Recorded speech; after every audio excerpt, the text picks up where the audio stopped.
Hello everyone, I hope you all are doing well. So today I warmly welcome to all of you. Today I would like to discuss the brand basically called Finexol, which contain a trenbolone acetate 100 milligram per ml, as you can see. So today we will like to discuss about this product. So this product is basically manufactured by the pharma Tiger Pharma, and this product is basically used for the athletics and bodybuildings, because this product has the power to generate the muscles in your body, and this product has the great this product provides a great fuel to your body.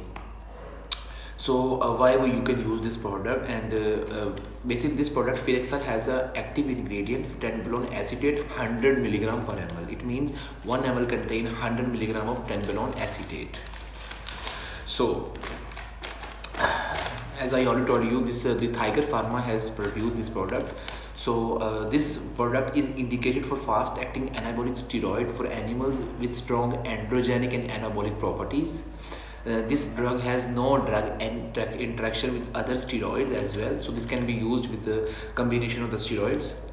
Overdosage of this product can lead to a serious adverse effect like hair loss, like acne in the skin. So what are the precautions while using this product? So this product should be used with precautions in animals with heart, liver or kidney problems, and this product should not be used in animals with breast cancer or prostate cancer, in pregnant animals due to masculinization of the fetuses, in young animals because it can cause serious disturbances like liver issues or hepatic or renal diseases as well. So what are the dosage? Basically you can take this product trenbolone acetate 2 to 3 times in a week, that is almost 100 milligram to 300 milligram per ml trenbolone acetate per whole week. So what are the side effects? Basically I already told you hepatotoxic and aggressiveness is the side effects. You can mostly does not take with this product as well.